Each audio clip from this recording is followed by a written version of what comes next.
রবীন্দ্র রচনাবলীর নবম খণ্ড দিয়ে চাপা দেওয়া সুইসাইড নোট। ছেলেকে লেখা। লিখে হাতে ব্লেড নিয়ে বাথরুমে ঢুকেছিলেন মাস্টার মশাই। দুপুরে কাজের লোকেরা দরজার তলা দিয়ে রক্ত আসছে দেখে চিৎকার করে ওঠে। ছেলেকে লেখা এই তার প্রথম এবং শেষ চিঠি। অরুণী, আমি বিশ্বাস করি সন্তান পবিত্র জলের মতো। যদিও তোমার সঙ্গে আমার সম্পর্ক ভালো নয়, তবুও তোমাকেই লিখে রেখে যাই। গত 2 বছরে তোমার মায়ের চিকিৎসা বাবদ আমার যৎসামান্য সঞ্চয় আপাতত নিঃশেষিত। চিকিৎসার ব্যয়ভার আমি আর নিতে পারছিলাম না। জীবনে তোমার টাকা ছুঁইনি, মরেও ছোব না। আমি আজীবন ছাত্র পড়িয়েছি, জ্ঞান তো কোনো অন্যায় করিনি।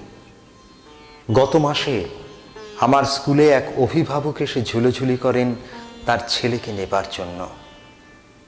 আমি প্রথম দিন ফিরিয়ে দিই, দ্বিতীয় দিন ফিরিয়ে দিই, তৃতীয় দিন পারিনি।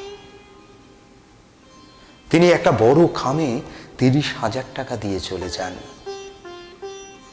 সেই টাকায় এই মাসে তোমার মায়ের চিকিৎসা চলছে।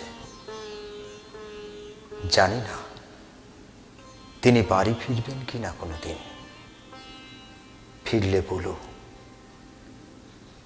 পৃথিবীতে আমার বেঁচে থাকার অধিকার চলে গেছে। ইতি, বাবা। যখন সারাটা দেশ দাঁড়িয়ে আছে ঘুষের টাকার উপর, তখন রবীন্দ্র রচনাবলী দিয়ে চাপা দেওয়া একটা সুইসাইড নোট। হাসপাতালে গাছের তলায় গা ছমছম করছিল। এগিয়ে গেলাম সাদা কাপড়ে ঢাকা মাস্টার মশাইয়ের দিকে। একটু পেরিয়ে থাকা পা দুটোর দিকে। ওই একটু বেরিয়ে থাকা পা দুটো যেন ভারতবর্ষের শেষ মাটি।